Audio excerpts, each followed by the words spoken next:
క్రీస్తు వారి నామంలో ఈ యొక్క ఉదయకాల సమయంలో చేరి వచ్చిన మీ అందరికీ కూడా ప్రభు పేరిట వందనాలు నేను అందరికీ తెలియపరుస్తున్నాను. మీ అందరికీ కూడా వందనాలు. నన్ను ఈ ప్రాంతానికి ఆహ్వానించినటువంటి దైవ సేవకులు స్టీఫెన్ అయ్య గారికి, అదేవిధంగా అమ్మగారికి, వారి కుటుంబ సభ్యులందరికీ కూడా నా హృదయపూర్వకమైన వందనాలు నేను తెలియపరుస్తున్నాను. ఈ యొక్క ఉదయకాల సమయంలో మీ అందరూ కూడా ప్రతి నెల కూడా మీరు ఉపవాస కూడికలను మీరు ఏర్పాటు చేసి దేవుడిచ్చే ఆధిక్యత కోసం ఎదురు చూస్తూ దేవుడిచ్చే ఉన్నతమైనటువంటి కృప కొరకు మీరు అందరూ కూడా ప్రార్థనలు చేస్తున్నందుకు మీకు వేలాది వందనాలు నేను మరలా తెలియపరుస్తున్నాను. ప్రార్థన ద్వారా అనేకమైనటువంటి కార్యములు మన కుటుంబాల్లో మన బిడ్డల ద్వారా మనం నేర్చుకోవచ్చు.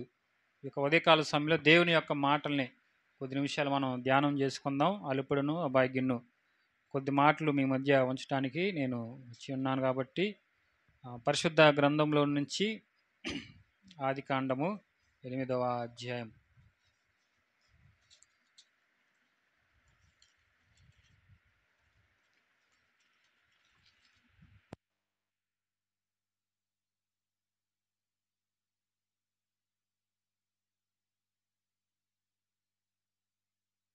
అధ్యాయము 10-11 మాటలు చదువుకుందాం. ఆదికాండము 8వ అధ్యాయము 10-11. అతడు మరి 7 దినములు తాలి మరలను ఒక నల్ల పావురమును వాడలో నుండి వెలుపులకి విడుదలించెను. సాయంకాలమున అది అతని యొద్దకు వచ్చినప్పుడు త్రుంచబడిన ఒలీవ చెట్టు ఆకు దాని నోట నుండెను. కనుక నీళ్లు భూమి మీద నుండి తగ్గిపోయినని నోవాహునకు తెలిచెను. చాలండి, ప్రార్థన చేసుకుందాం. మహాపరిశుద్ధ ప్రేమ కలిగిన మా తండ్రి, ఈ పరిశుద్ధమైన ఉన్నతమైన నామానికి వేలాది వందనాలు నాయన, స్తుతులు స్తోత్రాలు నాయన. ఈ ఉదయకాల సమయంలో ఈ యొక్క ప్రాతురు గ్రామాన్ని మీరు ప్రేమించి మీ దాసులు స్టీఫెన్ అయిన గారి అదేవిధంగా అమ్మగారు మీరు ప్రేమించి ఈ పరిచర్యనైనా అనేకమైనటువంటి విధాలుగా మీరు కొనసాగించడానికి మీరు సహాయం దయచేయండి ప్రభా. మీకు వందనాలు. ఇదిగో నాయన ఈ యొక్క సమయంలో ప్రభా ప్రార్థించిన బిడ్డలందరి కొరకు మేము ప్రార్థిస్తున్నాం అయ్యా. ఇప్పటి వరకు నాయన మీరు పాటల్లో తోడుగా ఉన్నందుకు, ప్రార్థనల ద్వారా మీరు మహిమ పొందినందుకు మీకు వేలాది వందనాలు నాయన. ఇప్పటి వరకు నాయన మేము ఏదైతే అవసరత మీరు కోరుకొని మేము ప్రార్థించామో నాయన, ఆ ప్రార్థనలన్నీ కూడా మీరు సఫలపరచలాగా మీరు దీవించండి అయ్యా, కృప చూపించండి. ఎందు నిమిత్తం మేము ప్రార్థన చేసామో ప్రభా, ఆ ప్రార్థనలన్నీ కూడా నాయన మా జీవితంలో జరగడానికి కూడా మీరు సహాయం దయచేసి కృప చూపించండి. కొద్ది విషయాలు కొద్ది మాటలు నాయన, నీ మాటలు వినిపించడానికి అలుపుడును అభాగ్యను ఎందుకు పనికిరాని నన్ను నాయన ఇదిగో నాయన ఈ మందిరంలో కూర్చోబెట్టి మాట్లాడడానికి కూడా మీరు సహాయం దయచేసి కృప చూపించండి. నుంచునేది మనుష్యుడు, మాట్లాడేది నేనన్న దేవుడు మీరు కాబట్టి కొద్ది నిమిషాలు నన్ను మరుగు చేసుకుని మాట్లాడించడానికి నీ పరిశుద్ధాత్మ శక్తితో నన్ను వాడుకొని కృప చూపించమని యేసు నామములో అడిగి వేడుకుంటున్నాం తండ్రి, ఆమేన్. ఈ యొక్క చదవబడిన లేఖన భాగంలో మనం జ్ఞాపకం చేసుకుంటే, చదవబడిన మాటలు మనం జ్ఞాపకం అతడు మరి 7 దినములు తాలి మరలా ఒక నల్ల పావురము వాడల నుండి వెలుపులకి విడిపించి. ఈ యొక్క మాటలు మనం జ్ఞాపకం చేసుకుంటే, నోవాహు దినాల్లో గొప్ప జలప్రలయం జరిగిన సందర్భంలో ఆ ప్రాంతం ఎలాగ ఉన్నది, అంటే వర్షము కురిచిన తర్వాత ఎలాగున్నది, నీరంతా ఎండిపోయిందా లేదా అని ఒక పావురాన్ని విడిచిపెట్టాడు. ఏంటంటే అది పావురం. ఈ పావురాన్ని విడిచిపెట్టినప్పుడు ఆ పావురం అంట ఒలీవ రెమ్మను ఒకదానిని తీసుకొని వచ్చిందని ఈ యొక్క గ్రంథంలో నేర్చబడి ఉన్నాయి. అయితే ఈరోజు మనం నేర్చుకోవాల్సిన విషయము ఏంటంటే, పావురాన్ని గురించి కొన్ని విషయాలు మనం నేర్చుకుందాం. మరి అయ్యగారు మీకు అనేక సార్లు వినిపించే ఉంటారు ఈ వాక్యాన్ని కూడా. అయినప్పటికీ కొద్ది నిమిషాలు ఈ యొక్క మాటలు వింటారని మీకు దయతో తెలియపరుస్తున్నాను. పావురం గురించి కొన్ని విషయాలు మనం జ్ఞాపకం చేసుకున్నట్లయితే, ఈ పావురము సంగమునకు సాదృశ్యంగా ఉన్నది. హల్లెలూయా. దేనికి సాదృశ్యంగా ఉందంట? సంగమునకు సాదృశ్యంగా ఉన్నది. 2 విశ్వాస జీవితంలో ఎలా ఉండాలి, దాని లక్షణాలు ఏంటి అని మనం కొన్ని విషయాలు మనం ఈ ఉదయకాల సమయంలో నేర్చుకుందాం. ఎప్పుడైతే ఈ యొక్క పావురాన్ని విడుదల పొందించాడో ఆ ప్రాంతం ఎలా ఉన్నదని తెలుసుకొని తర్వాత దాని విషయాలు కొన్ని విషయాలు లూకా సువార్తలో కూడా మనం జ్ఞాపకం చేసుకున్నట్లయితే, లూకా సువార్త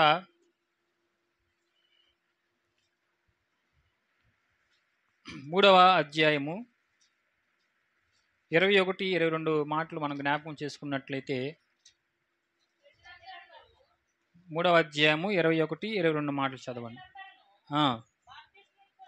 బాప్తిస్మం పొందినప్పుడు యేసు కూడా బాప్తిస్మం పొంది ప్రార్థన చేయుచుండగా ఆకాశము తెరవబడి పరిశుద్ధాత్మ శరీర ఆకారముతో పావురముల వలె ఆయన మీదకు దిగి వచ్చెను. హల్లెలూయా, హల్లెలూయా. పావురం ఎలా వచ్చిందంట? పరిశుద్ధాత్మ రూపంలో పావురం వచ్చిందంట. ఈ యొక్క ఉదయకాల సమయంలో ఈ యొక్క పావురము దేనికి సాదృశ్యంగా ఉందంటే పరిశుద్ధాత్మకు సాదృశ్యంగా ఉన్నది.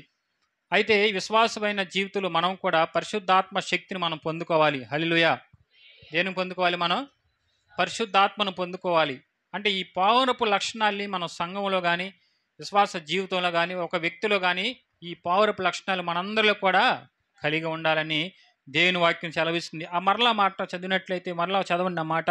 ప్రజలందరూ బాప్తిసం పొందినప్పుడు యేసు కూడా బాప్తిసం పొంది ప్రార్థన చేయగా ఆకాశము తెరవబడి పరిశుద్ధాత్మ శరీరాకారముగా పావురముల వల్లే ఆయన మీదకి దిగివచ్చును. ఎలా వచ్చిందంట?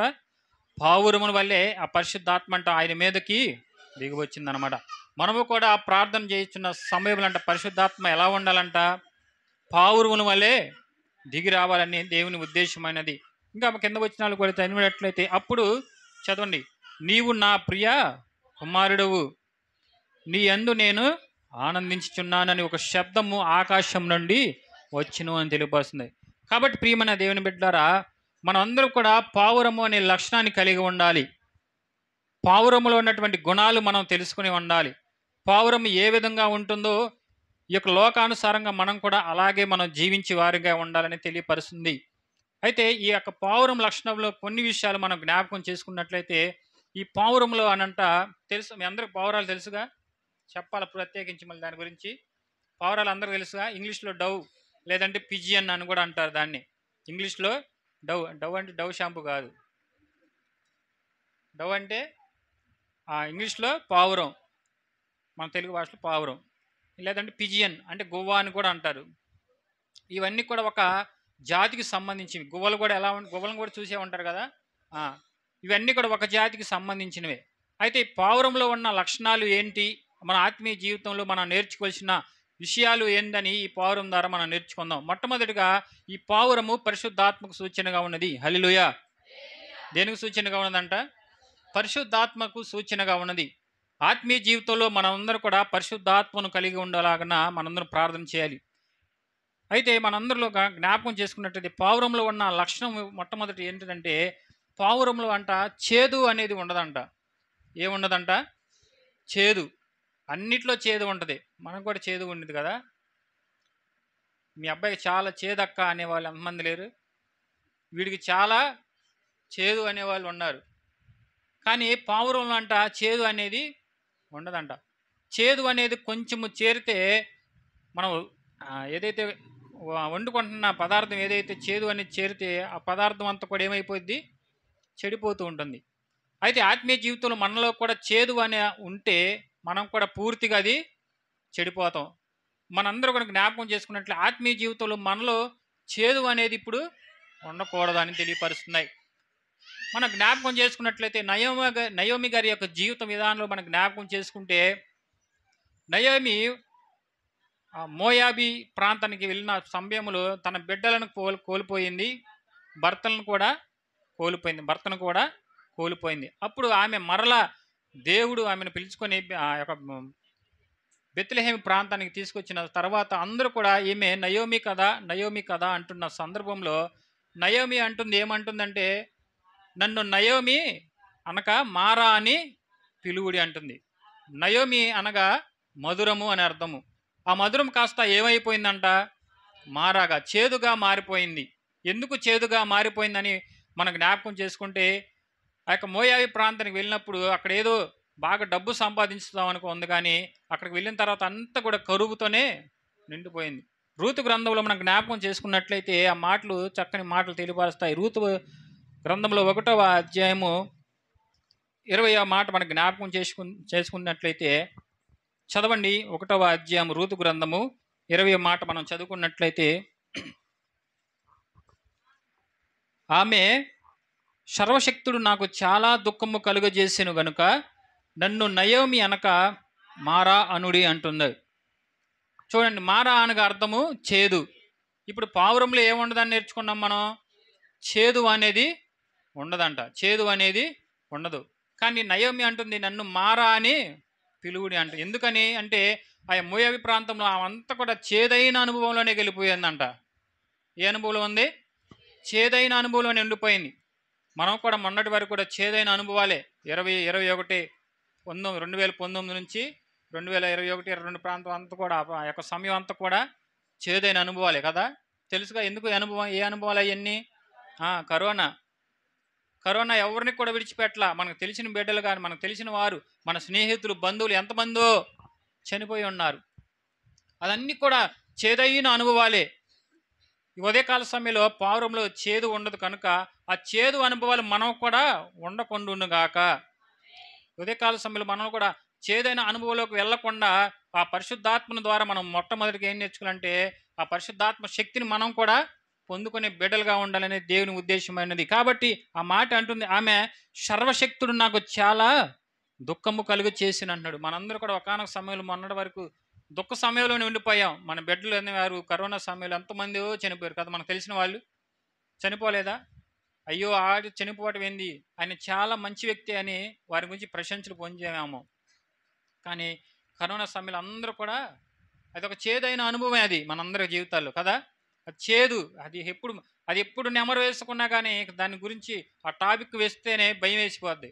కరోనా అనగానే చేతులు శుభ్రపరచుకోవటం, ఎవడు మాట్లాడుకుని ఉండటం, ఎవరి దగ్గరికి వెళ్తే మాస్క్ కట్టుకొని వెళ్ళటం, ఇవన్నీ కూడా అనేకమైన భయంకరమైన స్థితిలో మనం చూస్తూనే ఉన్నాం. కాబట్టి నయోమి జీవితంలో కూడా అలానే ఉండిపోయింది. ఎందుకని అంటే ఆ ప్రాంతానికి వెళ్ళి అక్కడ అంతా కూడా అన్నిటిని కూడా రిక్తురాలిగా చేశాడంట. ఆమెని రిక్తురాలిగా అంటే ఏమి లేకుండా ఆమెని చేసేసి ఉన్నాడు. ఆమె ఇక్కడ రిక్తురాలిగానే వెళ్ళిందంట. ఎక్కడ? బెత్లెహేంలో రిక్తురాలిగానే వెళ్ళింది. కరువు కొంచెం సంభవించగానే ఎక్కడ వెళ్ళిపోయింది ఆమె? మోయాబు ప్రాంతం. అక్కడికి వెళ్ళిపోయిన తర్వాత ఇవన్నీ కూడా అనేకమైనటువంటి బాధలు, ఇబ్బందులు ఆమె పొందింది. అందుకంటున్న ఆమె సర్వశక్తుడు నాకు చాలా దుఃఖము చేసేను గనుక నన్ను నయోమి అనక మారా అని పిలువుడి అంటుంది. నేను సమృద్ధి గలదాయని వెళ్ళి తిని యెహోవా నన్ను రిక్తురాలుగా తిరిగి రాజేసెను, మీరు నన్ను నయోమి అని పిలువనేలా అని సాక్ష్యము పలికెను. సర్వశక్తుడు నన్ను బాధపరిచిన వారితో చెప్పాను అంటుంది. కాబట్టి ఈ యొక్క ఉదయకాల సమయంలో మన జీవితంలో చేదు అనే అనుభవాలు మనకు ఉండకుండాను గాక, చేదైన అనుభవాలు మనం వెళ్లకుండా ఉండును గాక. కాబట్టి చేదు మనలో ఇప్పుడు ఉండకూడదు. హల్లెలూయా, హల్లెలూయా. కాబట్టి ఈ ఉదయకాల సమయంలో మన మొట్టమొదట పావురంలో ఏముండదంట? చేదు అనేది ఉండదన్నమాట. మన జీవితాల్లో కూడా ఆ చేదు అయినా ఉంటే దాన్ని తీసివేసుకోవాలి. చేదు లక్షణాలు ఏమైనా ఉంటే, ఆత్మీయ జీవితంలో చేదు అనేది ఉంటే మనం వాటిని తీసివేసుకుని అనేది దేవుని యొక్క ఉద్దేశమై ఉన్నది. కాబట్టి ఇలాంటి చేదైన అనుభవాలు మనలా మనం వెళ్లకుండా ఉండాలంటే మనం ప్రతిరోజు కూడా ప్రార్థించి బిడ్డలుగా మనం ఉండాలనేది దేవుని ఉద్దేశం అనేది. రెండవ మాట మనం జ్ఞాపకం చేసుకున్నట్లయితే దాన్ని చూపు అంట, జాలి కలిగిన చూపు అంట. ఏంటంట? జాలి కలిగిన చూపు లేదా నిష్కలంకమైన చూపు. దాని చూపు అంటే చక్కగానే చూసి దాన్ని కానీ ఎలా పడితే అలాగ దాన్ని చూడు. దాని చూపు ఎలాంటి చూపు అంటే అది జాలిగా ఉండేదంట దాని చూపు. జ్ఞాపకం చేసుకున్నట్లయితే సమూయేలు గ్రంథములో 1 సమూయేలు గ్రంథములో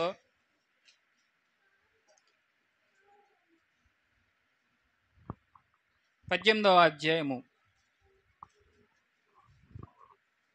9వ మాట మనం జ్ఞాపకం చేసుకున్నట్లయితే, కాబట్టి నాట నుండి సౌలు దావీదు మీద విషపు చూపు మెలిపెను. హల్లెలూయా.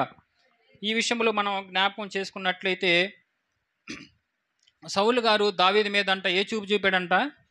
విషపు చూపు చూపాడంట. ఎందుకు విషపు చూపు చూపాడని మనం జ్ఞాపకం చేసుకున్నట్లయితే 18వ అధ్యాయం 6వ మాటలో ఒకసారి మనం చదివినట్లయితే చదవండి ఆ మాట. 18వ అధ్యాయం.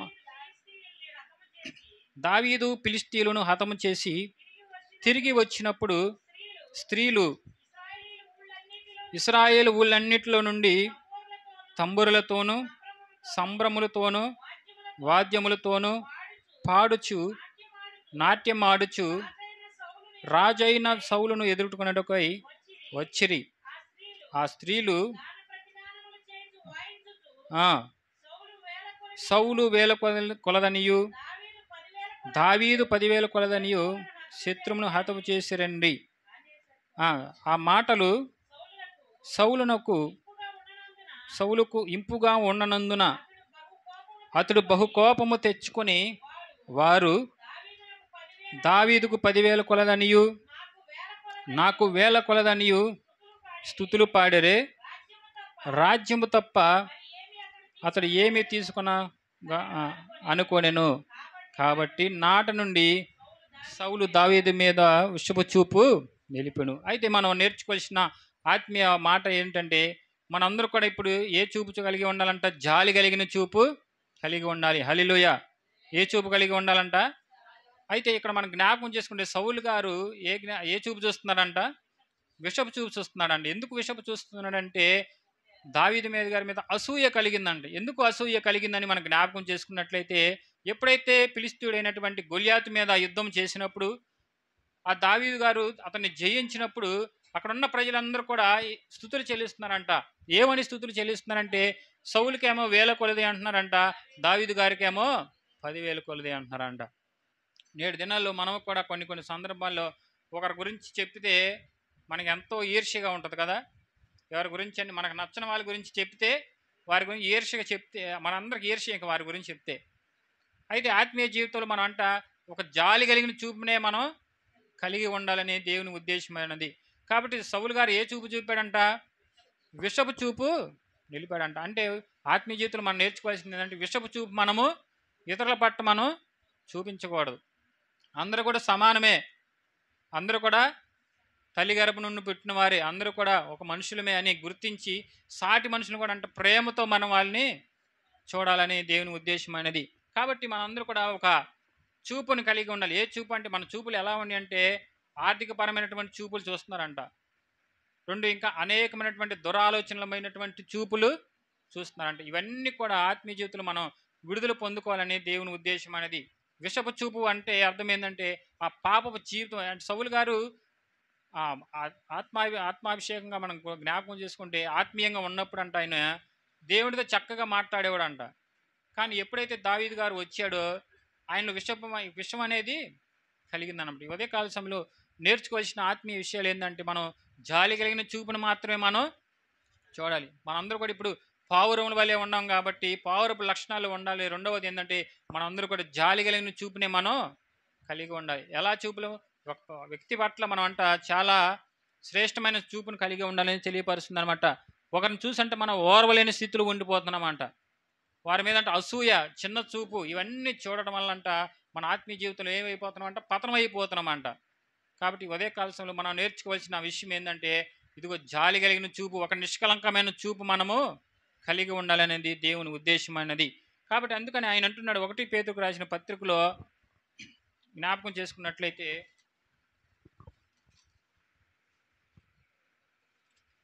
1 పేతురుకు రాసిన పత్రిక 2వ అధ్యాయము 1-2 మాటలు చదివితే తెలుస్తుంది. ప్రభువు దయాళుడని మీరు రుచి చూచి ఉన్న ఎడల సమస్తమైన దుష్టత్వమును, సమస్తమైన కపటమును, వేషధారణను, అసూయను, సమస్తమైన దోషణ మాటలు మాని క్రొత్తగా జన్మించిన శిశువును పోలిన వారై నిర్మలమైన ఎదుగు నిమిత్తము ఆ పాలను అపేక్షించి. మనం అందరం అంట దయగలిగిన హృదయం కలిగి ఉండాలంట. ఇతరుల పట్ల, ఒకరి పట్ల అంటే అసూయను మనం కలిగి ఉండకూడదు, ఈర్ష్యను మనం కలిగి ఉండ. మనం అంటే దయగలిగిన చూపులే మనం వారి మీద చూపాలి. యేసుక్రీస్తు వారు కూడా అన్ని చోట్ల కూడా ఆయన జాలి, దయ, కరుణ చూపించాడు. కానీ ఎవరి పట్ల కూడా ఆయన ఈర్ష్య చూపించాల, అసూయ కూడా ఆయన చూపించలేనమాట. ఈ ఉదయకాల సమయంలో మనం అందరూ కూడా యేసయ్య బిడ్డలం కాబట్టి ఎలాంటి చూపులు చూడాలంటే మనం అందరూ కూడా జాలి కలిగిన చూపులు మనము చూడాలనేది 1 పేతురుకు రాసిన పత్రిక కూడా అదే మాటలు తెలియపరుస్తున్నాయి. కాబట్టి సౌలు గారు కూడా అభిషేకం పొందుకున్న తర్వాత కూడా దావీదు గారి మీద ఏం చూపాడంట? విషపు చూపు చూపాడంట. ఒక గొప్ప రాజయ్య ఉండి దేవుని చేత అభిషేకం పొందుకొని కూడా ఏం చేశాడు? ఇతరుల పట్ల అసూయ కలిగి విషపు చూపు, దావీదు గారి మీద విషపు చూపు చూపాడంట. ఎంతటి ఘోరం అండి ఇది కదా. మనందరూ కూడా ఆత్మీయ జీవితంలో అందరూ కూడా బాప్తిసం పొందుకొని మరలా ఇతరుల పట్ల అసూయ చూపుతున్నామంటే అర్థం ఏంటంటే ఇదిగో మనలో కూడా విషపు చూపు అనేది ఉంటుందన్నమాట. విషపు చూపు మనం చూడకూడదనేది దేవుని యొక్క వాక్యం తెలియపరుస్తుంది. ఎంతటి ఘోరైతే ఘోరమైన పాపం చేస్తున్నాడు సౌలు గారు కూడా, విషపు చూపు చూస్తున్నాడంట. కాబట్టి పావురంలో ఏమన్నటువంటి జాలిగిన చూపు మనం కూడా చూడనేది దేవుని ఉద్దేశం అనేది. కాబట్టి మన యొక్క రెండవ మాట ఏంటంటే జాలి కలిగిన చూపు. మొట్టమొదటి మాట ఏంటంటే దానిలో చేదు ఉండదు. పావురంలో ఏముండదంట? చేదు ఉండదు. రెండోది జాలి కలిగిన చూపు కలిగి ఉంటుంది. కాబట్టి మనం కూడా పావురం లక్షణంలో రెండవది ఏంటంటే జాలి కలిగిన చూపును మనం కూడా కలిగి ఉండాలి. ఇతరుల పట్ల అనేకమైన ఇతర కార్యములు మనం జరగకుండా ఉండాలని కింద వచ్చిన మనం నేర్చుకుందాం. ఇంకొక మాట మనం నేర్చుకున్నట్లయితే పరిశుద్ధ గ్రంథంలో నుంచి పరమగీతంలో గ్రంథంలో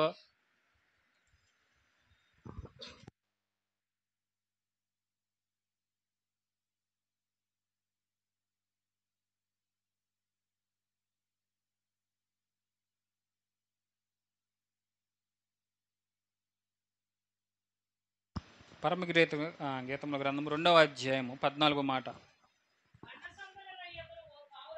బండ సందులలో ఎగురు నా పావురమా, పేట బీటలను ఆశ్రయించు నా పావురమా, నీ స్వరము మధురము, నీ ముఖము మనోహరము, నీ ముఖము నాకు కనబడినిమ్ము, నీ స్వరము నాకు వినబడినమ్ము. హల్లెలూయా, హల్లెలూయా. ఈ విషయంలో మనం జ్ఞాపకం చేసుకున్నట్లయితే పావురం అంట ఎప్పుడు కూడా అరవదంట. పావురం ఎప్పుడైనా అర్థం చూశారు మీరు ఎవరన్నా? కాకిలాగా అరిచిది ఎప్పుడైనా? కోయిల మా పాటకైతే మనం వింటాం, కానీ పావురం యొక్క మధుర అరవటమే కానీ ఎప్పుడు కాదు అది చేయదంట. ఆత్మీయ జీవితంలో మనం మొట్టమొదటి మనం నేర్చుకోవాల్సిన విషయం ఏంటంటే పావురం యొక్క స్వరం అంట మధురం అంట. అది ఎప్పుడు కూడా మూనుగుతూ ఉంటుందంట. హల్లెలూయా.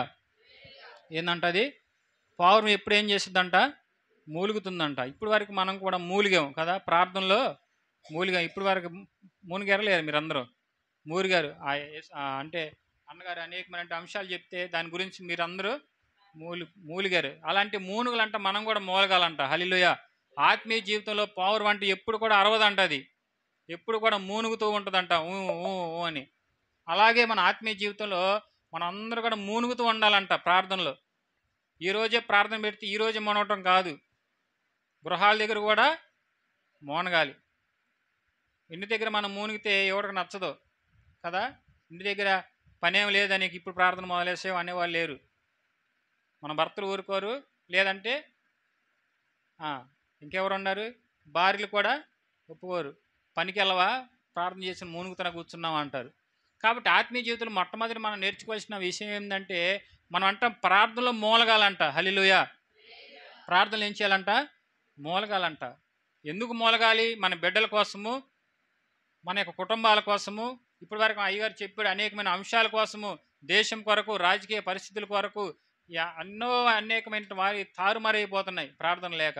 వాటన్నిటి కోసం అంటే మనం ఏం చేయాలి? ప్రతిరోజు కూడా ప్రార్థనలు మనం చేయాలంట. కష్ట సమయాలు ప్రార్థన చేయాలంట. ప్రతిరోజు ప్రతిదినము మూలుగుతూ ఉంటేనంట ఆయన యొక్క కృప అంట మరి నిరంతరం మన బిడ్డల మీద ఉంటూనే ఉంటుందంట. ఈ మూలుగు ఈరోజు అయ్యగారు ఉపవాస కూడికి పెట్టారని మూలగటం కాదు. ప్రతిరోజు ప్రతి ఆత్మీయ స్థితిలో నుంచి ప్రతి దినము కూడా మనం ఆయన్ని మూలుగుతూ ఉండాలి. ప్రార్థనల ద్వారా అంట అనేకమైన రాజ్యాలు గెలిచిన వారు, ప్రవక్తలు గారు కూడా లేకపోలేదు. కాబట్టి ఉదయకాల సమయంలో మనందరూ కూడా ఏం చేయాలంట? ఏం చేయాలి? మూలగాలి. ఏ మూలుగులు అంటే అవి ప్రార్థన మూలుగులు. ప్రతిదినము స్తుతులు అని ప్రతిగానములు చేయాలంట. యెషయా గ్రంథం 6వ అధ్యాయం 3 మాటలు, ఆ మాటలు మనం జ్ఞాపకం చేసుకుంటే ఆ మాటలు ఉండి పరిశుద్ధుడు అని ప్రతిగానములు చేస్తున్నారంట. మనం అంటున్నావా పరిశుద్ధుడు అని? అనలేం మనం. ఇంటికి వచ్చిన కానుంచి ఆ పంది, ఆ దుప్పటిది, ఆ వాకిలూడు, ఆ కల్లాపు నీళ్ళు జల్లి, ఇవే మన మాటలు కదా. ఉదయకాలం లేచిన వెంటనే అంట కొద్ది నిమిషాలంట మనం ప్రార్థించే బిడ్డలుగా ఉండాలంట. హల్లెలూయా.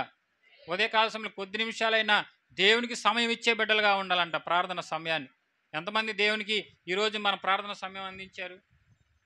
ఈరోజు నేను ప్రార్థనకి కొద్ది నిమిషాలు యేసు కోసం నేను ప్రార్థన చేసి, లేదా నాకు బిడ్డల కోసం నేను ప్రార్థించానని ఎంతవారు ఉన్నారు? నేనైతే ప్రార్థన చేసుకున్నాను. ఒకటి ఇద్దరు ఓకే, నలుగురు ఐదుగురు కనిపిస్తున్నారు. అంటే అందరూ కూడా చేయాలి, ఒక్కళ్ళే చేయటం కాదు ప్రార్థన. కుటుంబం అన్నాక, కుటుంబ సభ్యులు అన్నాక అందరూ కూడా ఏదో ఒక పని చేయాలి.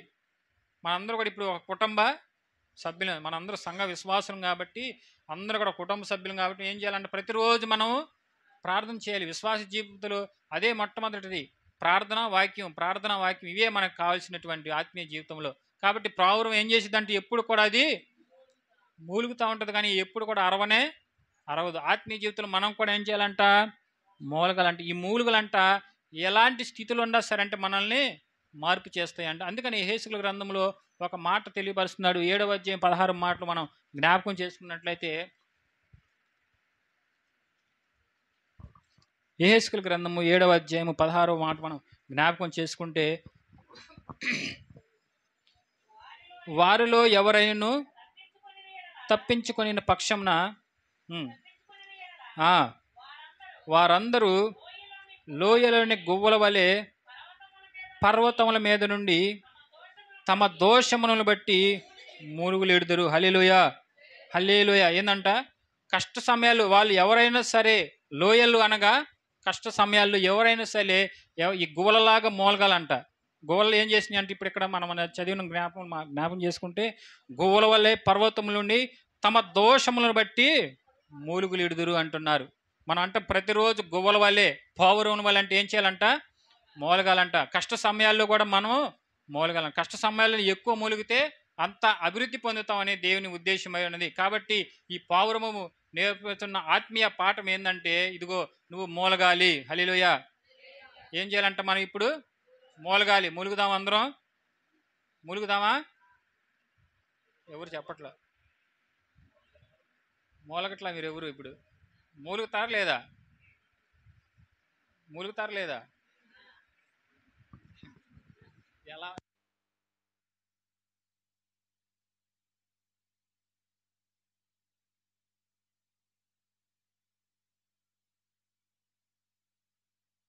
ప్రార్థన చేస్తామని చెప్పండి, అందరం ప్రార్థన చేస్తాం. హల్లెలూయా, హల్లెలూయా. మనందరూ కూడా ఏం చేయాలంటే ఇప్పుడు మూలగాలి పావురం వల్లే గుమ్ గుమ్ గుమ్ అని మూలుగుతూ ఉండాలి మనం ఎప్పుడు కూడా ప్రార్థనలో. అలాంటి ప్రార్థన జీవితం మనం కూడా చేస్తారంట. ఎలాంటి కష్ట సమయంలో అయినా సరే, ఎలాంటి బాధలు ఉన్నా సరే అంట, దేవుడు అంట ఆ యొక్క కష్ట సమయాలంట దేవుడు మన ప్రార్థనని ఆలకిస్తాడు. ఈరోజు కూడా దేవుడు మన మాటలన్నీ కూడా విన్నాడు. ఎవరెవరు ఏ ప్రార్థన చేశారో, ఎవరెవరు ఏ అంశం కోసం ప్రార్థన చేశారో, దేవుడు అన్ని మన మనవులన్నీ వినంట. ఆయన అంటే ఏం చేస్తాడంట, మనకి ప్రతిఫలాన్ని ఆయన దయచేస్తాడని తెలియపరుస్తుంది. అందుకని కీర్తనకారుడు అంటున్నాడు ఆ మాట మనం జ్ఞాపకం చేసుకున్నట్లయితే, కీర్తన గ్రంథంలో మనం జ్ఞాపకం చేసుకున్నట్లయితే 50వ అధ్యాయం 15 మాటలు మనం జ్ఞాపకం చేసుకున్నట్లయితే, ఆయనకు ప్రార్థన చేయటం, ఆపత్కాలంలో నీవు నన్ను గురించి మొర్రపెట్టుము, నేను నిన్ను విడిపించెదను, నీవు నన్ను మహింపరిచెదము. చాలండి. ఏంటంట, ఆపత్కాలంలో నీవు నన్ను గురించి మొరపెట్టు అంటే మూలుగు అంటున్నాడు. పావురంలాగా నువ్వు కూడా మూలుగు. ఎప్పుడు? ఆపత్కాలంలో. ప్రతిరోజు ప్రతిదినం ఆపత్కాలమే. ఎవరు ఏ అప్లోడ్ వస్తాడో దేవుడు, ఏ పైన ఈ అమ్మాయి కట్టాలో తెలియదు, ఏ రోజు ఏం కట్టాలో తెలియకుండా మనం అంత కష్ట సమయాల్లో ఉండిపోతున్నాం. ఆయన అంటున్న మాట ఏంటంటే, ఆపత్కాలంలో నీవు నన్ను గురించి మొర్రపెట్టు అంటున్నాడు, నేను నిన్ను విడిపించదును అంటున్నాడు. ఎప్పుడంట ఆపత్కాలం. ఇంకా ఏం చేయమన్నాడు, నీవు నన్ను మహింపరిచెదు అన్నాడు. ఉదయకాల సమయంలో మనం ఆత్మీయ జీవితంలో నేర్చుకోవాల్సిన విషయం ఏంటంటే, పావురములాగా మనం ఏం చేయాలంటే ఇప్పుడు మూలగాలంట. మొట్టమొదటిది ఏం నేర్చుకున్నాం, చేదు అనేది మన జీవితంలో ఉండకూడదు. రెండవది, ఒక జాలి కలిగిన చూపునే మనము విషపు చూపు మనలో ఉండకూడదు. అసూయ, ఈర్ష్య అలాంటివన్నీ కూడా నజరేయుడు యేసు నామములో పోవును గాక. అలాంటి లక్షణాలన్నీ కూడా పోవును గాక. ఆమేన్. కాబట్టి ఈ యొక్క ఉదయకాల సమయంలో ఇంకొక మాట మనం నేర్చుకున్నట్టు, మూలుగును మనం కలిగి ఉందుము గాక. ప్రార్థనా జీవితంలో ఇంకా అనుభవాలు, ప్రార్థన జీవితంలో వర్ధిల్ల చేయను గాక. ఆమేన్. కాబట్టి ఆత్మీయ జీవితంలో మనం నేర్చుకోవాల్సిన మాట ఏంటంటే, ఆపత్కాలంన ఎప్పుడంట ఆయన, ఆపత్కాలంలో నీకు ఏదైతే అవసరమై ఉన్నదో అప్పుడంట నువ్వు నీ మొర్ర దేవునికి వినిపించినట్లయితే అంట ఆయన నీకు సహాయం చేస్తానంటున్నాడు. ఇంకా అంటే చదవండి ఆ మాట మరొకసారి. ఆపత్కాలంన నువ్వు నన్ను గురించి మొర్రపెట్టుము, నేను నిన్ను విడిపించేది. నన్ను ఎక్కడి నుంచి విడిపిస్తాడంట ఆయన, నీకు ఏదైతే ఆపద ఉన్నదో ఆ యొక్క ఆపద నుంచి ఆయన నిన్ను విడిపిస్తాడంట. అనేకమైనటువంటి బంధకాల చేత ఉండవేమో ఈ ఉదయకాల సమయంలో, అనేకమైనటువంటి అంధకార శక్తులతో బాధపడుతున్నామో, శైతాన్ శక్తులతో బాధపడుతున్నామో, ఇగో ఉదయకాల సమయంలో దేవుని చెంతకు వచ్చి నువ్వు మొరపెట్టినట్టయితే, పావురం వల్లే మూలిగినట్లయితే ఏమంటున్నాడంటే, ఆ మొరపెట్టినప్పుడు నిన్ను విడిపిస్తానన్నాడు, నీవు నన్ను మహింపరిచేదవు అంటున్నాడు. ఈ ఉదయకాలంలో మనందరూ కూడా నేర్చుకోవాల్సిన ఆత్మీయ పాఠం ఏంటంటే మొర పెట్టాలి. దేవుని దగ్గర ఏం చేయాలంటే మనం ఇప్పుడు మొరపెట్టుకోవాలి. పావురంలాగా మూనగుతూ ఉండాలి. ఈ మూనుగులు చేయాలంట కష్ట సమయాలు ఎలాంటి స్థితి వచ్చినా సరే దేవుడు అంటే మన కుటుంబాన్ని అభివృద్ధి పరుస్తూనే ఉంటాడని దేవుని వాక్యం చేస్తుంది. అందుకనే సామెతల గ్రంథంలో కూడా ఒక మాట మనం జ్ఞాపకం చేసుకున్నట్లయితే 15వ అధ్యాయము 8వ మాట మనం జ్ఞాపకం చేసుకున్నట్లయితే, సామెతల గ్రంథము 15వ అధ్యాయము ఎవరంట వీళ్ళు? భక్తిహీనులు చేయు బలులు యెహోవాకు హేయములు. భక్తిహీనులు అంటే ఎవరు? ప్రార్థన చేయకుండా కార్యములు జరిగించేవారంట. అవన్నీ కూడా దేవునికి హేయములు అంటున్నాడు. ఎవరంటే వీరు? భక్తిహీనులు. చదవండి అన్నమాట. భక్తిహీనులు చేయి బలు యెహోవాకు హేయములు. యథార్థవంతులు ప్రార్థన ఆయనకు ఆనందకరము. హల్లెలూయా, హల్లెలూయా. ఇప్పుడు మనందరూ కూడా యథార్థంతో ప్రార్థన చేయాలంట. మొన్న ఒక ప్రార్థన పాస్టర్ గారు అన్నారు, దొంగ ప్రార్థనలు చేయమా అన్నారు. ఏ ప్రార్థనలు అంట? దొంగ ప్రార్థనలు అంటే అర్థం ఏంది? ఏదో చెయ్యాలి కాబట్టి ప్రార్థన చేస్తున్నారు. అలాంటి ప్రార్థన చేయదు. హృదయానుసారం మీ ప్రార్థనలు మీరు చేయండి, అప్పుడు ఆయన పనులన్నీ సఫలపరుస్తాను అంటున్నాడు. కాబట్టి భక్తిహీనులు చేయి బళ్ళు యెహోవా కంట ఏంటంటాయి? హేయములు. ఆయన దేవునికి ఇష్టమైనది కాదు అని తెలియపరుస్తున్నారు. రెండవది యథార్థవంతులు ప్రార్థన అంట ఆయనకు ఆనందకరం. మన ప్రార్థన అంట ఆయనకు ఆనందకరంగా ఉండిందంట. ఏంటది? మన ప్రార్థన ఎలా ఉండిందంట? ఆయనకి ఆనందకరంగా ఉండింది. అలాంటి ప్రార్థన మనం చేయాలి. మన జీవితంలో అందరూ కూడా మనం ఇప్పుడు అందరి కొరకు ప్రార్థన చేసాం, దేశం కొరకు ప్రార్థన చేసాం. రేపటి కాలు జరగబోసినటువంటి ఎన్నికల ఫలితాల కోసం మనం రేపు ఎలా ఉంటుందో వేరంగం మామూలుగా ఉండదు. ఇక రాతూరు కుంజినపల్లి దారుణంగా ఉండే, రాతూరు కుంజినపల్లి చాలా దారుణంగా ఉండే. దేనికి? మా పార్టీ గెలవాలంటే బెట్టింగ్లు, భయంకరమైన బెట్టింగ్లు జరుగుతున్నాయి. ఒక్కొక్కరు కోట్లలో లక్షల్లో కాస్తున్నారు. అటువంటి అవన్నీ కూడా తారుమారైపోయి చక్కగా ఒక విజయాన్ని ఎవరో ఒకళ్ళు విజయం పొందాలి కాబట్టి వారి కోసం మనం ప్రార్థన చేయాలి. వీరందరూ కూడా ఇప్పుడు వరకు ప్రార్థన చేశారు కాబట్టి మన ప్రార్థనలు ఎలా ఉన్నాయంటే యథార్థంగా మనం ప్రార్థనలు చేయాలంటున్నాడు. ప్రార్థన అంట మన ప్రార్థన ఎలా ఉంటుందంట? ఆయనకి ఆనందకరంగా ఉంటుందంట. కాబట్టి మన ఆత్మీయ స్థితిలో మనం ఏం చేయాలంటే మొట్టమొదటిగా మనం దేవుని ఎదుట మూలగాలంట, ప్రతిరోజు మునగాలంట. అయ్యగారు ఈరోజు నెలకోసారి ఉపవాసం పడి ఆ రోజుకి వచ్చి మూలగటం కాదు. ఏ రోజు మునగాలంటే ప్రతిరోజు మునుగుతూ ఉండాలంట. మూలగాలి, మూలుగులే. ఆ మూలుగుతేనే మనకి ఫలితం ఉండింది. స్తుతి చేస్తూనే ఉండాలి. స్తుతి అంటే మన స్థితులను కూడా మారుస్తుందండి. కాబట్టి అలాంటి స్థుతులు మనం చెల్లించగలిగినట్లయితే ఆత్మీయ జీవితంలో ఇంకా మన జీవితాలు ఇంకా వర్ధిల్లడానికి సహాయం చేస్తాయి. అలాంటి స్వరమును మనం కూడా వినలాగాలంటున్నాడు దేవుని యొక్క వాక్యం తెలియజేస్తుంది. ఇంకొక మాట మనం నేర్చుకుని ఇప్పుడు 3 విషయాలు మీతో నేను మాట్లాడాను. ఒకటి, పావురములో చేదు అనేది ఉండదు. రెండోది, దాని చూపు అంట జాలి కలిగినటువంటి చూపు, లేదంటే నిష్కలంకమైన చూపు. మూడవది మనం జ్ఞాపకం చేసుకుంటే దాని యొక్క స్వరము మధురము. మూలగాలి స్వరం అంటే మూలుగు. మన మూలుగులు కూడా దేవునికి అంట ఆనందకరంగా ఉండాలంట. ప్రార్థన చేస్తున్నామంటే అది కావాలి ఇది కావాలని ప్రార్థన చేయకూడదంట. మన ఇతరుల పట్ల మనం ప్రార్థన చేస్తే మన ప్రార్థన అవసరమైతే దేవునికి ఆయనకి తెలుసు. మన అవసరతను ఆయన సహాయం చేస్తాడని దేవుని యొక్క ఉద్దేశం అనేది. ఇంకొక మాట మనం జ్ఞాపకం చేసుకున్నామంట. పరిశుద్ధ గ్రంథంలో నుంచి యెహెజ్కేలు గ్రంథంలో 3వ అధ్యాయము 3వ మాట మనం జ్ఞాపకం చేసుకున్నట్లయితే,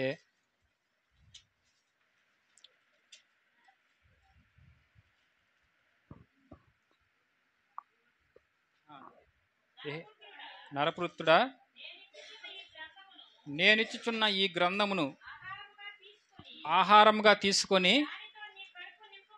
దానితో నీ కడుపు నింపుకోమని నాతో సెలవీయగా నేను దానిని భక్షించి తిని అది నా నోటికి తేనె వలె మధురముగా నుండెను. హల్లెలూయా, హల్లెలూయా, హల్లెలూయా. ఈ యొక్క విషయంలో మనం జ్ఞాపకం చేసుకుంటే పావురం అంట శ్రేష్టమైన ఆహారం తినిద్దంట. హల్లెలూయా.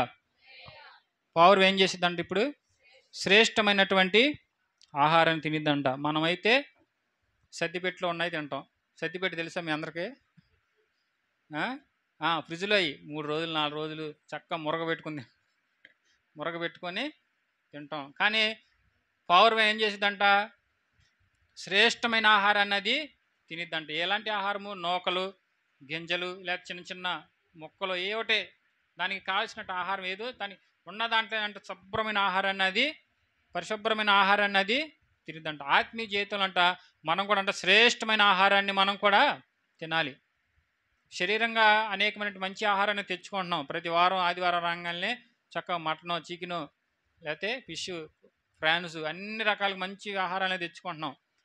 కానీ ఆత్మీయ స్థితిలో ఆత్మీయత ఆహారం కోసం అంట ప్రతిరోజు అంట మనం వాక్యాన్ని మనం వినాలంట. హల్లెలూయా. ప్రతిరోజు ఏం చేయాలంట? వాక్యాన్ని మనం వినాలంట. ఆ మాట మనం యెహెజ్కేలుతో దేవుడు మాట్లాడుతున్న మాట మీరు ఒకసారి చదివినట్లయితే చదవండి. 3వ అధ్యాయం 3వ మాటలో, నరపుత్రుడా, నేను ఇచ్చుచున్న ఈ గ్రంథమును ఆహారంగా తీసుకొని దానితో నీ కడుపు నింపుకోమని నాతో సెలవీయగా నేను దాన్ని భక్షించి తిని అది నా నోటికి తేనె వలె మధురముగా ఉంటుందంట. ఈ వాక్యం ఎలా ఉంటుందంట? మధురముగా ఉంటుందంట. ప్రతిరోజు అంటే మనం వాక్యాన్ని అనే ఆహారం తినాలంట. హల్లెలూయా. ఏం తినాలంటే ఇప్పుడు మనం వాక్యం అనే ఆహారాన్ని మనం తినాలి. ఎంతమంది ప్రతిరోజు వాక్యం అనే ఆహారం తింటున్నారు? శరీరంగా ప్రతిరోజు 3 పూటలు మనం తింటున్నాం. కానీ ఆత్మీయంగా ఎంతమంది తింటున్నాం ఆహారాన్ని? ఎవరు కూడా మనం తినం. ఆదివారం ఒక్క రోజే తింటాం కదా. ఆదివారమే మనం ప్రార్థనకు వచ్చి మిగతా సమయంలో కనపడం మరలా. బ్రతికి బాగుంటే ఆదివారం కూడా మహా అయితే 1 గంట, 2 గంటలు లేదా 3 గంటలు. 3 గంటల తర్వాత మన ఇష్టానుసారంగా మరలా తినుము, త్రాగుము, సుఖించుము అలానే ఉండిపోతుంది. అయితే యెహెజ్కేలు గారితో మాట్లాడుతున్న మాట ఏంటంటే, నరపుత్రుడా, నేను ఇచ్చు ఈ గ్రంథాన్ని నువ్వు నమిలి భక్షించుమంటున్నాడు. అంటే దీనిలో ఉన్నట్టు అర్థాలు, భావాలు అన్నీ కూడా తినేసి అక్కడ ఉన్న ప్రజలందరూ కూడా నువ్వు దాన్ని చెప్పు అంటున్నాడు. మనం కూడా ఆత్మీయ జీవితంలో మనం అంటే దీన్ని నమిలి మింగివేయాలంట. ఏంటది? ఈ గ్రంథాన్ని నమిలి మింగివేయాలంటే అర్థం ఏంది? తినేయమని కాదు దీన్ని. మళ్ళీ మీరు తినేసర్లే. తినేయకుండా ఆత్మీయంగా దీన్ని ప్రతిరోజు చదువుకుంటూ ఉండాలి. ప్రతిరోజు చదువుకోవటమే దేవుని ఆహారాన్ని మనం తిన్నవారం అవుతాం అన్నమాట. కాబట్టి దీన్ని ప్రతిరోజు ఏం చేయాలంటే మనం చదవాలి, దీన్ని తినాలి. లేదంటే భక్తులైన వారు, అభిషక్తులైన వారు మాట్లాడుతున్నప్పుడు దాన్ని చక్కగా నెమరు వేసుకుంటూ విన్నట్లయితే అంటే మన జీవితాలు అంటే ప్రతిరోజు కూడా ఆరోగ్యకరంగా ఉంటాయి. అనారోగ్యం ఎప్పుడు వచ్చిద్ది? శ్రేష్టమైన తిన్నప్పుడు అనారోగ్యం వచ్చిద్దా? మీకు బిర్యానీ సరిపడదు అనుకోండి, ఉదాహరణకి మీకు బిర్యానీ సరిపడదు, అది మీరు తిన్నారు, ఏమైద్ది? తిని బాధపడతారా? తినకుండా బాధపడటం మంచిదా? మీకు సరిపడినప్పుడు తినది ఏది కూడా మీరు అది తినకూడదు. సరిపోయిందే మనము తినాలి. ఈ ఆహారం అందరికి కూడా సరిపోయినటువంటి ఇదంట తేనె కంటే కూడా మధురమైనదంట. మనందరూ కూడా అంట తేనె కంటే మధురమైన దానికోసం మనం ఎదురు చూడాలంట ప్రతిరోజు కూడా. అందుకనే యోహాను సువార్తలో కూడా ఆయన తెలియపరుస్తున్న మాట ఏంటంటే, యోహాను రాసిన సువార్త పాఠ్యభాగంలో చదవండి. యోహాను సువార్త 6వ అధ్యాయము 51 మాటలు మనం జ్ఞాపకం చేసుకున్నట్లయితే,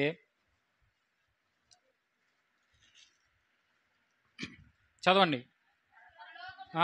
పరలోకము నుండి దిగి వచ్చిన జీవాహారమును నేనే, ఎవడైనను ఈ ఆహారను భుజించితేనే వాడెల్లప్పుడూ జీవించును, మరియు నేనిచ్చు ఆహారము లోకమునకు జీవము కొరకైన నా శరీరం అని మీతో నిత్యంగా చెప్పుచున్నాను. హల్లెలూయా, హల్లెలూయా.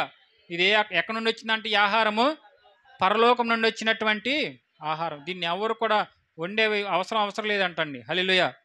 దీన్ని ఎవరు కూడా వండాల్సిన అవసరం లేదు. ఇది దేవుడు తన అభిషక్తుల ద్వారా మాట్లాడుతున్న మాటలే మనకి తీయనిగా ఉంటాయని, మధురంగా ఉంటాయండి. అందుకంటే మాట పరలోకం నుండి దిగి వచ్చిన జీవాహారమును నేను. ఇది పరలోకం నుండి వచ్చినటువంటి ఆహారం అంట. మనం అంట ఏది పడితే అది తింటాం, కానీ పావురం అంటే ఏది పడితే అది తినదు. ఇప్పుడు మనందరూ కూడా పావురంలాగా ఉండాలంటే ఏం చేయాలి? ప్రతిరోజు కూడా శ్రేష్టమైన ఆహారమే తినాలి. కుళ్ళిన వాటి అది అసలు అది ముట్టను కూడా ముట్టదు. అసలు అది శ్రేష్టమైనది అవి తింటుందన్నమాట. ఆత్మీయ జీవితంలో మనం కూడా శ్రేష్టమైన దాన్నే తింటూ ఉండాలని దేవుని వాక్యం తెలియపరుస్తుంది. ఈ ఉదయకాల సమయంలో మనం కూడా శ్రేష్టమైన ఆహారము తిందుముగాక. ప్రతిరోజు కూడా ఈ ఆహారాన్ని తిందుముగాక. కాబట్టి ఉదయకాల సమయంలో మనం నేర్చుకోవాల్సిన ఈ పరలోకం మన్నానంటే ప్రతిదినం మనం భుజించినట్లయితే మన ఆత్మీయ స్థితి అంటే పరలోకానికి వెళుతుందంట. కాబట్టి ఈ యొక్క మాటలు మనం నేర్చుకున్నట్లయితే శ్రేష్టమైన ఆహారమే పావురము తింటుంది. ఇప్పుడు ఎన్ని చెప్పాను? 4 పాయింట్లు చెప్పాను. 1, పావురములో చేదు ఉండదు. 2, దాని చూపు జాలి కలిగిన చూపు. 3 దాని స్వరము మధురమైనది. అంటే మూలుగును మనము మూలగాలి. 4వది శ్రేష్టమైన ఆహారం తింటుందని మనం తెలుగుపరుస్తుంది. ఇంకొక మాట మనం నేర్చుకున్నట్లయితే కీర్తనల గ్రంథంలోనే 19వ అధ్యాయం ఒక మాట ఈ శ్రేష్టమైన ఆహారం గురించి తెలియపరుస్తుంది. 19వ అధ్యాయం 10వ మాట మనం జ్ఞాపకం చేసుకుంటే అది బంగారము కంటేను విస్తారమైన మేలిమి బంగారం కంటేను కోరదగినది, తేనె కంటెను జుంటె తేనె దారుల కన్నా మధురమైనదంట. హల్లెలూయా. ఈ వాక్యం ఎలాంటిదంట? జుంటె తేనె దారుల కన్నా మధురమైనది అని వాక్యం సెలవిస్తుంది. ఇంకా అంటున్నాడు, మేలిమి బంగారం కంటే కోరదగినది, తేనె కంటెను జుంటె తేనె దారుల కంటే మధురమైనది అంటాడు. కాబట్టి ఈ యొక్క వాక్యాన్ని అంటే ప్రతిరోజు అంటే మనం నెమరు వేసుకుంటామని పశువు ఏ విధంగా నెమరు వేసుకుంటుంటే దైవ సేవకుడు ఏవైతే మాటలు చెప్పాడో అవి అంట ఇంటి దగ్గరికి వెళ్ళి అంటే వాటిని మనము నెమరు వేసుకోవాలంట. హృదయంలో నెమరు వేసుకుంటూ ఉంటే మన ఆత్మీయ స్థితి ఏమైనప్పుడు దేవునికి దగ్గరగా ఉంటుంది. మనం ప్రార్థన ఎందుకు చేయాలంటే దేవునితో మనం సంభాషించినట్టు అన్నమాట. ప్రార్థన చేస్తే ఏమవుతామంటే మనం ఇప్పుడు ఇప్పుడు నేను మీతో మాట్లాడుతున్నాను, మీరు ప్రార్థన చేయండి అనగానే ఎవరితో మాట్లాడినట్టు మనం దేవునితో మనం మాట్లాడినట్టు. కాబట్టి మనం ప్రతిరోజు అంటే ఆత్మీయ స్థితిలో ప్రార్థన చేయగలిగితే, మూలిగినట్లయితే, అలాంటి లక్షణాలు మనం కలిగి ఉన్నట్లయితే అంట శ్రేష్టమైన ఆహారం మనం తినగలిగితేనంట ఒక పరలోక రాజ్యాన్ని మనము కలిగి ఉంటాం అన్నమాట. కాబట్టి ఉదయకాల సమయంలో మనం నేర్చుకోవాల్సిన విషయం శ్రేష్టమైన ఆహారాన్ని మనము పొందుకోవాలి. వెండి బంగారాలు ఇవన్నీ సంపాదించడం కనుకంటే ఇదిగో ఈ యొక్క మాటలు వినటమే చాలా శ్రేష్టమైనది అంటున్నాడంట. కాబట్టి ఇంకొక మాట మనం నేర్చుకున్నట్లయితే ఎబిసి పత్రికలో ఇంకొక మాట మనం నేర్చుకుందాం. పౌలు నుంచి ఇంకొక మాట మనం జ్ఞాపకం చేసుకున్నట్టయితే ఎబిసికి రాసిన పత్రిక 5వ అధ్యాయం 21 మాట మనం నేర్చుకుందాం. ఎబిసి ఎబిసికి రాసిన పత్రిక 5వ అధ్యాయం 1 నుంచి, కావున మీరు ప్రియమైన పిల్లల వలె దేవునిని పోలి నడుచుకొనుడి. హల్లెలూయా. ఇప్పుడు అంటే మనం దేవుని పోలి మనం నడుచుకోవాలంట. ఇక్కడ మనం జ్ఞాపకం చేసుకున్నట్లయితే పావురం యొక్క నడకను మనం జ్ఞాపకం చేసుకుంటే పావురం అంట తిన్నగా నడిచిద్దంట. ఎలా నడిచిద్దంట? అది తిన్నగానే నడిచిద్ది, కానీ వంకర టెంకరగా అలాగా అది నడవదంట. పిచ్చుకను చూడండి, పిచ్చుక ఎప్పుడైనా నడిచిద్దా? అక్కడి నుంచి అక్కడికి జంప్ చేసేదే తప్ప అది ఎప్పుడు కూడా అది నడవదు. కానీ పావురాన్ని చూడండి, చక్కగా అది తిన్నంగా అది నడుచుకుంటుంది. ఆత్మీయ జీవితంలో మన నడక కూడా ఎలా ఉండాలంట? తిన్నగా ఉండాలంట. మన నడక ఎలా ఉండాలంట? తిన్నగా ఉండాలంట. అందుకని ఈ యొక్క మాటలు మనం జ్ఞాపకం చేసుకుంటే, కావున మీరు ప్రియులైన పిల్లల వలె దేవుని పోలి నడుచుకొనుడి.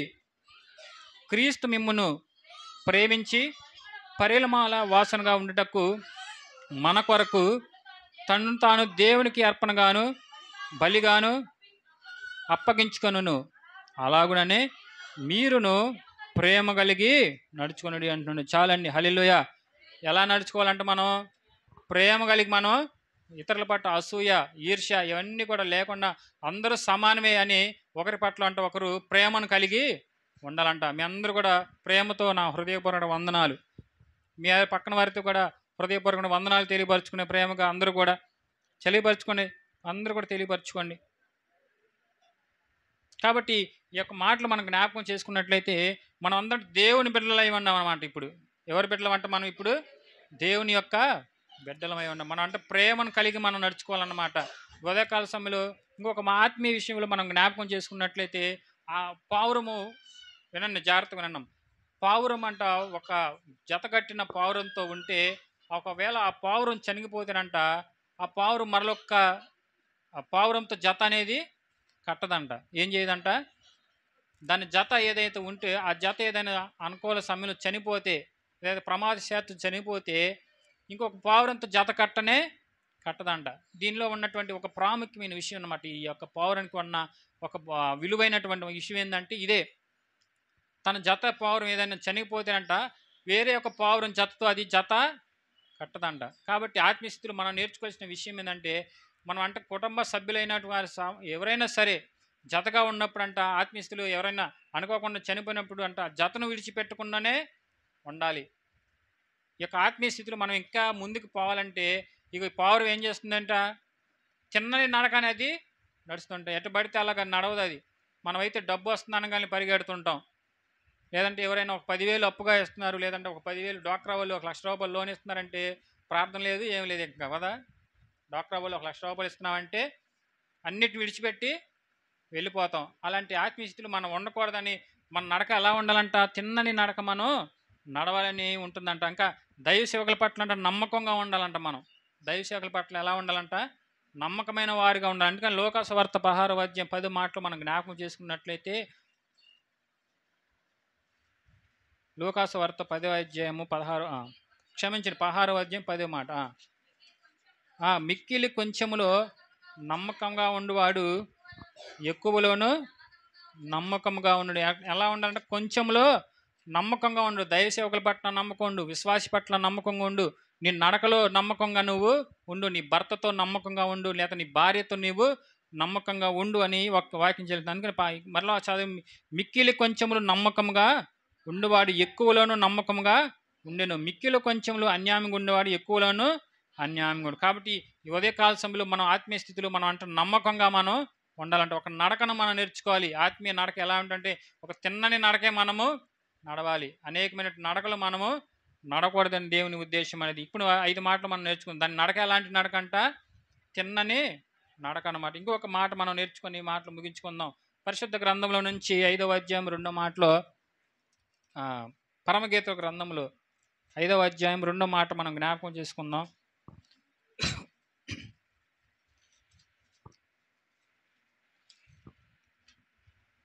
5వ అధ్యాయం 2వ మాట పరమగీత. నా మనసు మేలుకొని ఉన్నది, నా సహోదరి, నా ప్రియురాల, నా పావురమ్మ, ఆలకించుము. నా తల మంచుకు తలిసి ఉన్నది, నా వెంట్రుకలు తడిసినవి, నా తట్టుచున్నాడు. చాలండి. ఈ విషయాలు మనం జ్ఞాపకం చేసుకున్నట్లయితే మనం అంట ఎప్పుడు కూడా పరిశుభ్రతను పాటించాలంట. పావురం అంటే ఎప్పుడు కూడా పరిశుభ్రంగానే ఉంటుందంట. దానికంటే ఒక క్షీరం అనే ఒక ద్రవాన్ని విడుదల చేస్తుందంట. ఈ యొక్క పావురం తన నోటి నుంచి అంట ఒక చిక్కటిని ద్రవాన్ని విడుదల చేసుకుని ఎక్కడైతే శరీరంలో మురికి ఉన్నదో దాని అంట ఆ యొక్క స్రవంతో దాన్ని శుభ్రపరుచుకుంటుందంట. హల్లెలూయా.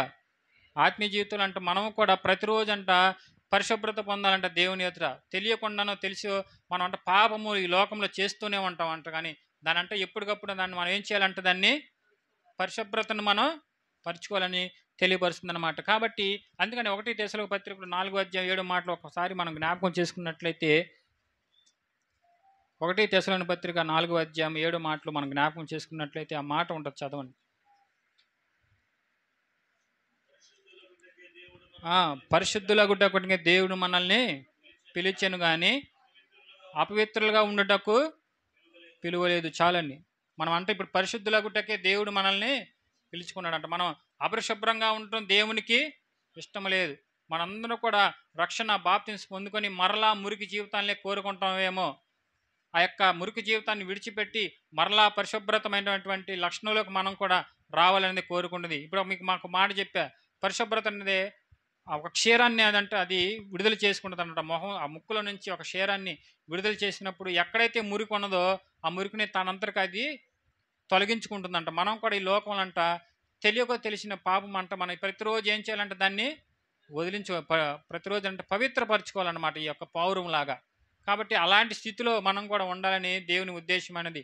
ఈ యొక్క లోకంలో అనేకమైన పాప జీవితంలో ఉంటున్న మనము కూడా ఆ పాపాన్ని మరలా అంటుకోకుండా ఉండాలంటే ప్రతిరోజు మనం ప్రార్థన చేస్తూ ప్రార్థన అనుభవాలు మనం నేర్చుకున్నట్లయితే ఆ పాప జీవితం లక్షణం నుంచి మనల్ని కూడా పొందుకుంటాం అనమాట. ఈ యొక్క ఆత్మీయ స్థితిలో నుంచి మనం నేర్చుకున్న విషయం ఏంటంటే, ఇది మనలో ఒకటి మొట్టమొదటి పావురంలో ఏముండదంటే చేదు అనేది ఉండదు. ఆ చేదు లక్షణాలు మనం విడుదల చేయాలి. జాలిగిన చూపునే మనం కూడా చూడగలగాలి. ఎప్పుడు పావురం ఏ విధంగా మూలుగుతుందో మనం కూడా ఆత్మీయ జీవితంలో ప్రార్థనలు మూలుగుతూ ఉండాలి. 4వది ఏం చెప్పాను, శ్రేష్టమైన ఆహారాన్ని తింటుంది. ఏది పడితే అది తినదు. మనమైతే అన్ని రకరకాల ఆహార పదార్థాలు తింటాం, కానీ అది శ్రేష్టమైనదే తింటుంది. మనం కూడా వాక్యం అనే ఆహారాన్ని ప్రతిరోజు మనము తినాలి. ఇదే శ్రేష్టమైనది, ఇదే మధురమైనది, జుంటు తేనె దారుల కంటే ఎక్కువ మధురమైనది. దాని నడకం గురించి మనం నేర్చుకున్నాం 5వ మాటగా. దాని నడక ఎలాంటిదంట? తిన్నని నడక. మనం కూడా ఆత్మీయ జీవితంలో చక్కగా నడుచుకుంటే పోవాలి కానీ వంకర టెంగలుగా మార్గం పోయినట్లయితే మన ఆత్మీయ స్థితిలో పడిపోతాం. అంధకార శక్తులకి మరలా మనం పడిపోతాం. ఇంకొక మాట మనం జ్ఞాపకం చేయండి, పరిశుభ్రతను మనము కలిగి ఉండం అనమాట. పరిశుభ్రతను కలిగి ఉండాలి. ఎప్పటికప్పుడు మన పాప జీవితాన్ని, పాప మురికిలు మనలో ఉన్నట్టు మురికిని ఎప్పటికప్పుడు దాన్ని మనము తొలగించుకునే ఉండాలని బిడ్డలుగా మనం తెలియపరుస్తుంది. ఇంకొక మాట మనం జ్ఞాపకం చేసుకుని ఈ మాటలు ముగించుకుందాం. అపోస్తుల కార్యములో 2వ అధ్యాయము 4:42 మాట మనం జ్ఞాపకం చేసుకుని ఈ మాటలు ముగించుకుందాం.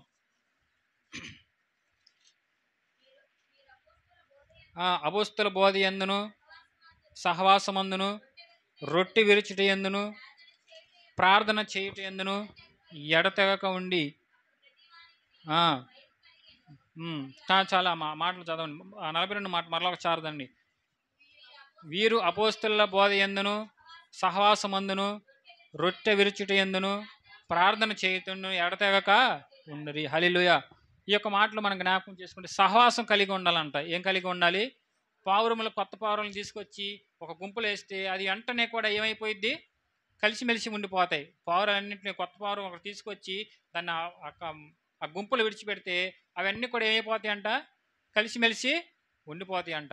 కాబట్టి మనం కూడా ఎప్పుడు కూడా కలిసిమెలిసి మనం ఉండాలంట. ఐక్యమత్యం కూడా మనం ఎప్పుడు కూడా కలిగి ఉండాలన్నమాట. ఈ మాట మనం జ్ఞాపకం చేసి అపోస్తుడైన పౌలు గారు అంటున్నారు, వీరు అపోస్తుల బోధ యందును సహవాసమందును రొట్టె విరుచుటను ప్రార్థన చేయటం ఎడతెగక ఉండాలంట. మనం అందరూ కూడా ప్రార్థన యందు సహవాసం ఎప్పుడు కూడా ఎల్లప్పుడు ఎలా ఉండాలంట? ఇప్పుడు సహవాసాన్ని మనం కలిగి ఉండాలంట. మనం అందరూ కూడా ఐక్యమత్యంగా ఉన్నట్లయితే అంధకార శక్తులు, చీకటి శక్తులు ఉంటే నదుడు యేసును అన్నీ కూడా బంధించబడతాయి అన్నమాట. మనందరం ఏకభావంతో మనం ప్రార్థన చేయాలంట. ఏకభావంతో ప్రార్థన చేసి దైవ సేవకుల కంటే మనం సపోర్ట్గా ఉండాలంట, సహవాసం కలిగిన వారు. హల్లెలూయా. మీరు అందరూ కూడా సహవాసం కలిగి ఎవరికి సపోర్ట్ ఇవ్వాలి? ఇప్పుడు మీరు దైవ సేవకులకి మీరు సపోర్ట్ ఇస్తే దైవ సేవకుడు ఏం చేస్తాడు?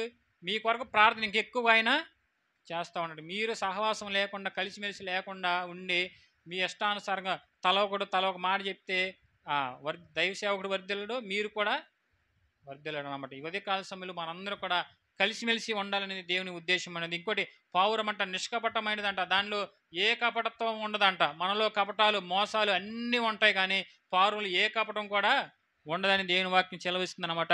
అందుకని యోహాను సువార్త 19వ అధ్యాయం 4:6 ఒక మాట మనం జ్ఞాపకం చేసుకున్నట్లయితే, 19వ అధ్యాయం యోహాను సువార్త 19వ అధ్యాయం 4:6 మనం జ్ఞాపకం చేసుకున్నట్లయితే,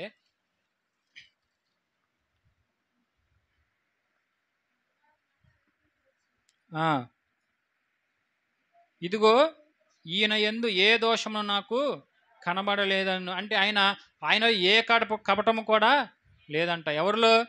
ప్రభు అయిన యేసుక్రీస్తు వారిలో ఏ కపటము కూడా లేదంట. ఇదిగో ఈ యొక్క ఉదయకాల సమయంలో పావురం అంట నిష్కపటమైనది. ఎందుకు నిష్కపటమైనదంటే, ఇదిగో మిమ్మల్ని అందరూ కూడా తోడేళ్ళ మధ్యకు మిమ్మల్ని మేమును పంపుచున్నాను. కాబట్టి ఆ యొక్క మాట చదవండి. పావుల వలె నిష్కపటమై ఉండాలి అంటున్నాడు. పావురముల ఇప్పుడు మనం ఎలా ఉండాలంట? నిష్కపటం, ఏ కపటం లేకుండా మనలో మన హృదయ స్థితి అంటే ఎప్పుడు కూడా సరిగ్గా ఉండాలంట. హృదయ స్థితి సరిగ్గా లేకపోతే ఆత్మీయ స్థితి నుంచి నువ్వు పడిపోతావని దేవుని ఉద్దేశం అనేది. కాబట్టి పావురం అంటే నిష్కపటం అనేది మనందరూ కూడా కలిసిమెలిసి కూడా ఎప్పుడు ఉండాలనే దేవుని ఉద్దేశం అనేది. కాబట్టి ఈ యొక్క ఉదయకాల సమయంలో పావురంలో ఎన్ని లక్షణాలు మనం నేర్చుకున్నాం. కాబట్టి ఆత్మీయ జీవితంలో మనం కూడా ప్రతిదినము కూడా ఇవన్నీ అలవాట్లు మనం నేర్చుకున్నట్లయితే ఆత్మీయ స్థితిలో ఎలా ఉంటామంట? ఒక గొప్ప విశ్వాసిగా ఉంటావు, ఒక గొప్ప విశ్వాసురాలుగా ఉంటావు. నీ కుటుంబానికి, నీ బిడ్డల కంటే ఎల్లప్పుడూ ఒక మాదిరికరంగా నువ్వు కూడా ఉంటావు అన్నమాట. ఎన్ని లక్షణాలు నువ్వు కూడా కలిగి ఉండాలనే దేవుని ఉద్దేశం అనేది. కాబట్టి పావురులో ఉన్నటువంటి లక్షణాలు నువ్వు కూడా కలిగి ఉందాం. అలాంటి కృపా భాగ్యము మన సంఘాలకి, మన బిడ్డలకు కలిసిమెలిసి ఉండును గాక. ఆమె దేవుడి పరిశుద్ధమైన మాటలు దీవించును గాక. ఆమె మహాపరిశుద్ధుడా, ప్రేమ కలిగిన